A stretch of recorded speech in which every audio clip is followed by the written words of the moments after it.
Magluluto tayo ng bufish. Yung ating gagawin bufish, ito ay yung baga ng baboy. So, ayan na. Hihiwan natin na siya ng maliliit.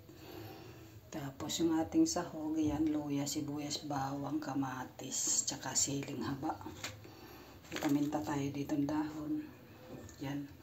Tapos, yung labanos, tsaka carrots. Meron din tayong aswete, pampakulay. Ayan. So, umpisa na natin ang pagigisa. So, ayan guys. Ato kay gigisa na. Lagay natin na. Ito lang naman ang pagigisa. Isa lang naman. May luya. Unahin natin yung luya.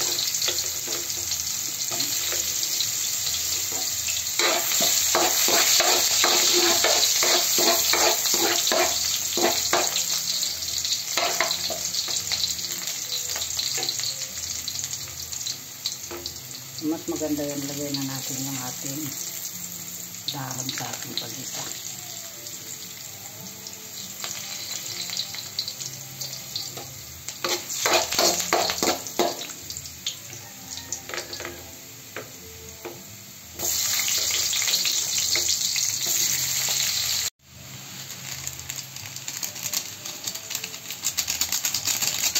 Yan ako mag-isa. Lagay ko na yung ating condiment sa pag-isa.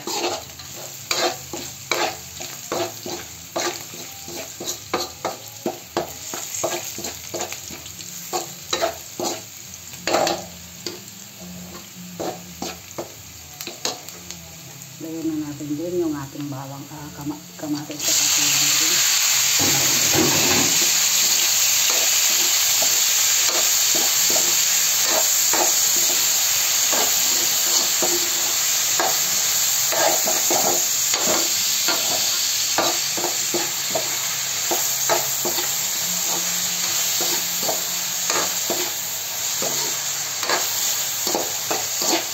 Lagyan na natin yung ating baga.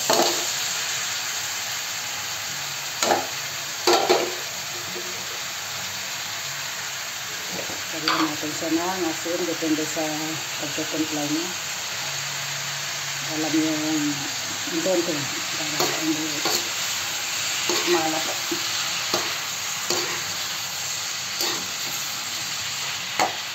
Ilagay na din natin yung ating carrots at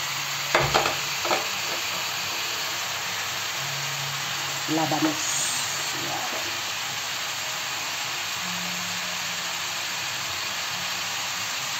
Let's go. Kaya muna natin siyang magkatakas tayo. Magsasakaw tayo.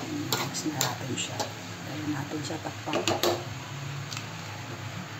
Maglalagay pala tayo ng konting toyo dito, pampalasa.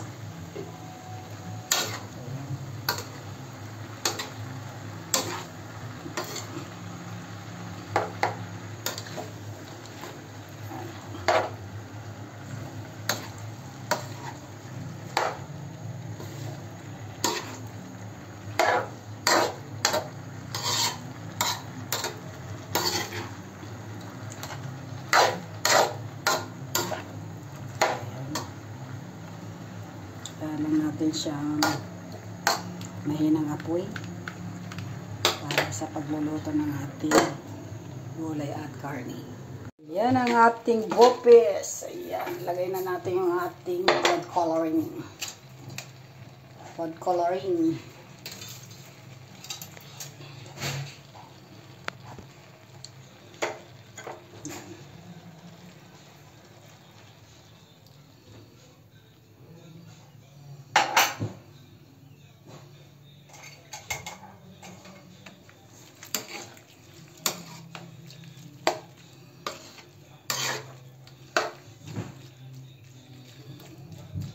Tapos lagyan natin ng paminta.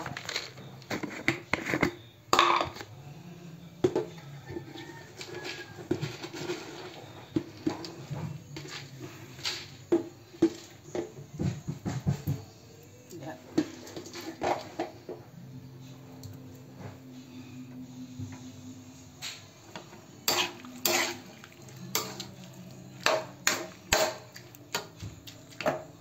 Pa yung ating ating bufish. So nakalimutan ko ng finish product kasi namigay na ako. Ayan na siya. Thank you for watching.